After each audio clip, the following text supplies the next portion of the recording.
नमस्कार दोस्तों, स्वागत है आपका हमारे YouTube चैनल पर। दोस्तों आज हम लेकर आ गए हैं सीईटी का महासंग्राम। इस संग्राम के अंदर हम आपको राजस्थान से जुड़ी हुई तमाम खबरें सिखाएंगे। राजस्थान सीईटी का जो एग्ज़ाम लगने वाला है वो एक कॉमन टेस्ट हो गया है। इसी के बाद आप सभी का एग्ज़ाम होने वाले हैं। जो भी राजस्थान में भर्ती आएगी, जो इस सीईटी के बाद में ही आपका सिलेक्शन होगा। अगर आप सीईटी के अंदर 40% लाते हो तो ही आप हर भर्ती के अंदर, जो भी सीईटी के अंदर जो 11 भर्तियाँ आती है उनके लायक बनते हो और आप उन सभी 11 भर्तियों में एग्ज़ाम दे पाओगे। तो आज इन सीईटी की लेकर आज अपन क्लास लेने वाले हैं। इस क्लास में अपन सबसे पहला टॉपिक होगा राजस्थान के दुर्ग। तो आज सबसे पहले अपन दुर्ग पढ़ेंगे, चित्तौड़गढ़ का दुर्ग। चित्तौड़गढ़ दुर्ग के बारे में आपको सभी जानकारी दूंगा।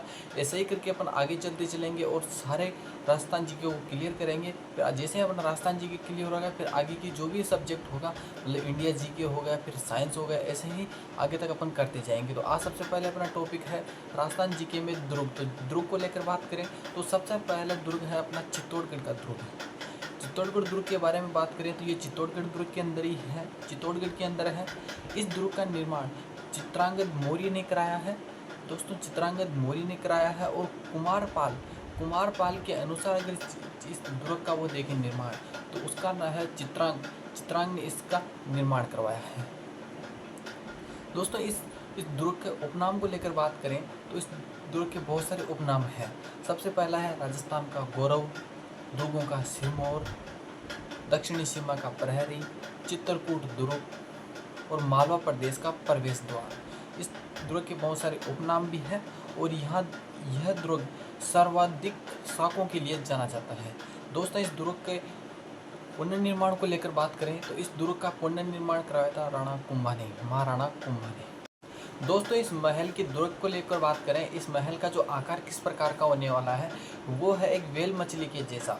और दोस्तों यह महल है जो दो नदियों के संगम पर बना हुआ है। यहाँ से दो नदियाँ निकलती है, एक तो गंभीरी नदी और एक बेडस नदी। दोस्तों इस महल के बारे में एक कहावत है जिसमें कहा गया है कि गढ़ तो चित्तौड़, बाकी सब गढ़ेया। चित्तौड़ तो गढ़ है, बाकी सब गढ़ेया है। और इस महल का पुनर्निर्माण तो मैंने आपको बता ही दिया है कि इस महल का पुनर्निर्माण राणा कुंभा ने 15वीं शताब्दी में कराया है। दोस्तों इस बात को भी आप याद रखना कि इस महल का पुनर्निर्माण है जो कुंभा ने करवाया है, और जो निर्माण करवाया था वो करवाया था 7वीं शताब्दी के लगभग चित्रांगद मौर्य ने। और चित्रांगद मौर्य ने। और कुमारपाल के अनुसार आ जाए तो इसका आंसर बदल जाएगा और वो हो जाएगा चित्रांगद। दोस्तों इस बात को करें, इस महल की कुछ क्या विशेषताएं हैं, काफ़ी सारी विशेषताएं हैं। विशेषताओं को लेकर बात करें तो सबसे पहली विशेषता है कि राजस्थान का सबसे बड़ा लिविंग फोर्ट है। मतलब इस महल के अंदर अभी भी लोग रहते हैं, सबसे बड़ा महल है। और दूसरे नंबर का सबसे बड़ा महल जो लिविंग फोर्ट है उसके नाम पर रेगिस्तान आता है, और पहले नंबर पर ये आता है। मतलब इसके अंदर लोग अभी भी रह रहे हैं। और यह महल एक मात्र दुर्ग ऐसा है जिसके अंदर खेती होती थी उस समय की। यहाँ पर ये बहुत बड़ा, मतलब काफ़ी सारी जगह के अंदर ये महल फैला हुआ है जिसके अंदर लोग खेती करते थे। और यहाँ पे बताया जाता है कि यहाँ पे लगभग 84, मतलब 84 तालाब थे उस समय, जिस समय यहाँ पे लोग रहते थे, राजा महाराजा रहते थे उस समय। यहाँ पे 84 दुर्ग भी होते बताए हैं। और ये सर्वाधिक जौहर वाला किला है। इसमें लगभग 3 जौहर हुए हैं। पहला हुआ था लगभग 1303 में, दूसरा हुआ 1535-34 के लगभग, और तीसरा हुआ था 1568 के लगभग। तो इसमें सर्वाधिक जौहर हुए हैं। राजस्थान में सबसे ज़्यादा जौहर इसी दुर्ग के अंदर हुए हैं। ये दुर्ग जौहर वाला और या साक वाला का नाम से भी जाना जाता है। दोस्तों इस दुर्ग में प्रमुख बिंदु कौन कौन से वाले हैं वो भी मैं आपको बताऊँगा। दोस्तों इस जो दुर्ग है इसके अंदर लगभग 7 दरवाजे हैं। 7 दरवाजे कौन कौन से हैं उनको लेकर भी बात करें तो पहला दरवाज़ा है पाडन पोल है, दूसरा है जोड़ोला पोल, और तीसरा है राम पोल के बाद में चौथा है हनुमान पोल, और फिर है लक्ष्मण पोल, और फिर है भैरव पोल, और फिर है गणेश पोल। लगभग 7 पोल हो गए होंगे। मैं आपको दोबारा बता देता हूँ, पाडन पोल, जडुला पोल, राम पोल, लक्ष्मण पोल, गणेश पोल, भैरव पोल और हनुमान पोल, ये 7 हो गए हैं।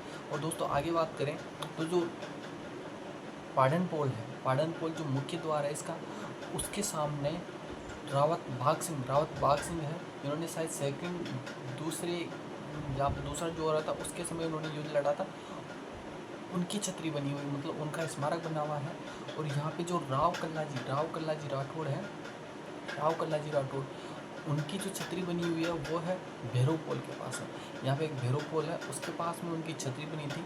और तीसरा, और आगे अपन बात करें इसके अंदर प्रमुख मंदिर कौन कौन से, इसके अंदर बता दो दोस्तों बहुत सारे मंदिर भी हैं। तो सबसे पहला मंदिर है तुलजा भवानी मंदिर। तुलजा भवानी मंदिर है जिसका निर्माण बनवीर द्वारा कराया गया था। बनवीर ने उसका निर्माण कराया था तुलजा भवानी मंदिर का। आगे बात करें एकलिंग जी का मंदिर। एकलिंग जी का मंदिर है जिसका निर्माण कुंभा ने करवाया था। कुंभा ने करवाया था। यहाँ पे एक सिंगार चौरी है जिसका निर्माण बेलका ने करवाया था। जो बेलका थी वो कुंभा बेलका ने करवाया था। बेलका द्वारा करवाया गया। जो बेलका है वो कुंभा के कोषाध्यक्ष थे, उन्होंने यहाँ उसका निर्माण करवाया था। जो सिंगार चौरी है दोस्तों वो इस समय एक शांतिनाथ जैन मंदिर के नाम से प्रसिद्ध है। शांतिनाथ जैन मंदिर है उसके नाम से भी प्रसिद्ध है। अद्भुत शिव का मंदिर बना हुआ है जिसका निर्माण रायमल ने करवाया था।